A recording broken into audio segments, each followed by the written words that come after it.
Historia que Hiciste est une émission historique qui a pour but de mettre les points sur les i concernant les multiples mythes, clichés, rumeurs et autres fausses informations par rapport au Real Madrid. Ici, il faudra répondre point par point avec des arguments fondés et des documents sur toutes ces élucubrations. Historia que Hiciste promet de nous dire que la vérité, toute la vérité, rien que la vérité, sur l'histoire du plus grand club de tous les temps.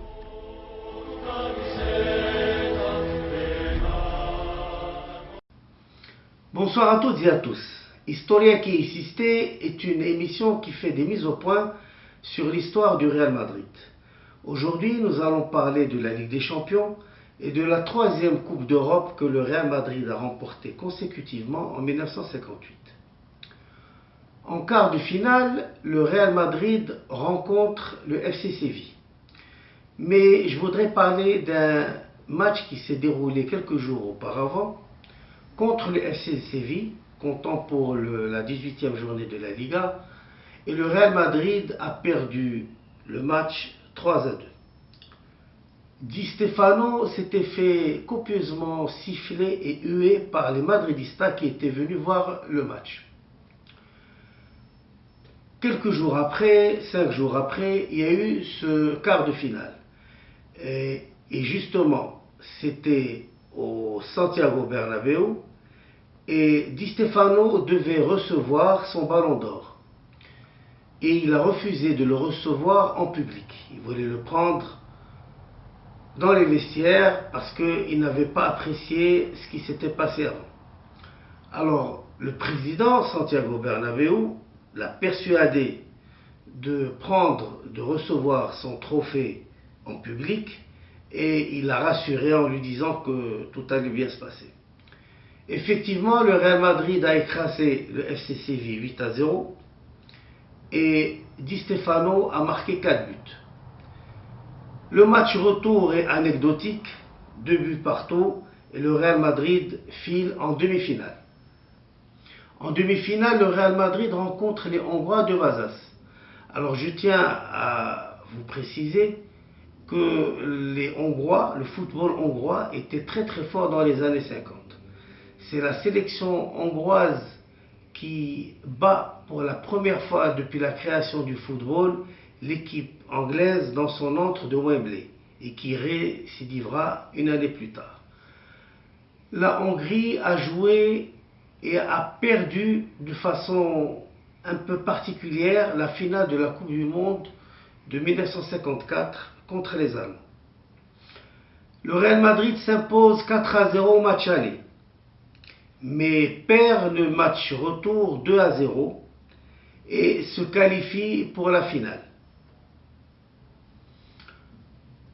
En finale, le Real Madrid rencontre le Milan AC. Qui ça? Le Milan AC.